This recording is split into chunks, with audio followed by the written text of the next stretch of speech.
ბელარუსს მეზობელ ლიეტუვის საზღვართან არაერთხელ ჩაუტარებია სამხედრო სწავლებები. თავად ქვეყნის ტერიტორიაზე კი 2024 წელს რამდენიმე ეტაპიანი სამხედრო წვრთნა ტაქტიკური ბირთვული იარაღის გამოყენებით გამართა კრემლთან ერთად. ცნობილია, რომ ერთი წლით ადრე ეს შეიარაღება რუსეთს უკვე განთავსებული ჰქონდა ბელარუსის ტერიტორიაზე. ამის შემდეგ ბელარუსმა განახლებულ სამხედრო დოქტრინაში შეიტანა ახალი მუხლი, რომელიც ტაქტიკური ბირთვული იარაღის გამოყენების შესაძლებლობას იძლევა. სწავლება კი, რომელიც დასავლეთის შეშფოთებას იწვევს, სექტემბერშია დაგეგმილი. ოფიციალური მოსკოვი არასაჯაროებს დეტალებს სწავლება დასავლეთი 2025-ის შესახებ. თუმცა ბელარუსის თავდაცვის სამინისტროში აცხადებენ, რომ მასშტაბური სწავლება მაქსიმალურად გამჭვირვალე იქნება.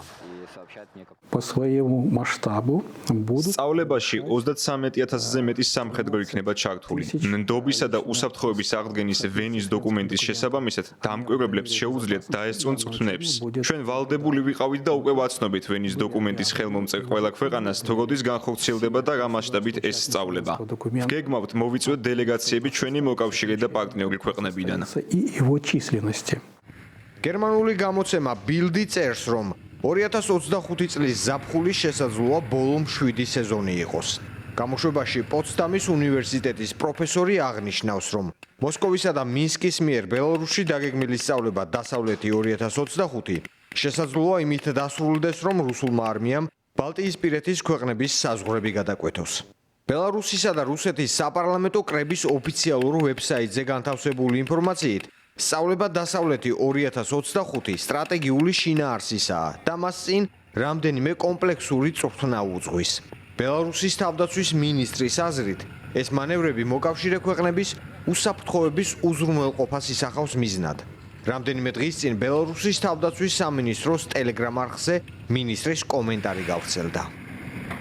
Объявили о том, что будем проводить на территории Республики Беларусь совместно с განვაცხადეთ, რომ რუსეთის შეიარაღებულ ძალებთან ერთად ბელარუსის ტერიტორიაზე ვგეგმავთ სამხედრო წვრთნებს. დასავლეთი 2025. კონცეფციის შემუშავებაზე ჯერ კიდევ მიმდინარეობს მუშაობა. თუმცა მითქმა-მოთქმა უკვე დაწყებულია. ჩვენთვის ცხადია, რა მიზნით კეთდება ეს. ჩვენი ამოცანაა საქმე გავაკეთოთ. არ უნდა ვიფიქროთ, რომ მტერი არ მოვა. უნდა ვიფიქროთ, რითი დავუპირისპირდებით მტერს. ამ პრინციპით ვიხელმძღვანელებთ.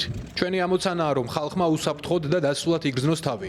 თუ კი არ გვინდა, რომ ჩვენს ტერიტორიაზე სამხედრო მოქმედებები იყოს, დღე-დღე პოლიგონზე უნდა გავატაროთ და ასე ვაპირებთ ზუსტად. პრეზიდენტ ტრამპის წარმომადგენელმა სტივ უიტკოფმა Fox News-თან ინტერვიუში აღნიშნა, რომ პუტინს სავარაუდოდ არ სურს ევროპაზე თავდასხმა. თუმცა მოსკოვისა და მინსკის მიერ დაგეგმილი სწავლება, რომ გამორჩეულია წინა წლების წვრთნებისგან, ამას თავად ბელარუსის მაღალი სამხედრო თანამდებობის პირებიც აღნიშნავენ. ბელარუსის არმიამ ბოლო წლების განმავლობაში რუსეთიდან S-300 და S-400 სარაკეტო კომპლექსები, ასევე ისკანდერ M-ის სისტემის შეიარაღება მიიღო. 2023 წელს ქვეყნის ავტორიტარმა მმართველმა ალექსანდრ ლუკაშენკომ განაცხადა, რომ არმია ემზადება რიცხოვნობის 75000-მდე გაზრდისთვის. თუმცა სტრატეგიული კვლევების საერთაშორისო ინსტიტუტის მონაცემებით, ბელარუსის არმიაში 48000 ჯარისკაცი ირიცხება. მოსკოვის სტრატეგიისა და ანალიზის ცენტრის ინფორმაციით კი ბელარუსს საბრძოლო მდგომარეობაში მყოფი 446 ტანკი ყავს. ასევე მის შეიარაღებაშია ადგილობრივი წარმოების შორი მოქმედების სარაკეტო სისტემა პოლონეს M-ი. საჰაერო ძალები კი დაკომპლექტებულია ძირითადად საბჭოთა წარმოების საბრძოლო საშუალებებით. მათ შორისაა რამდენიმე ახალი რუსული მრავალფუნქციური გამანადგურებლებიც.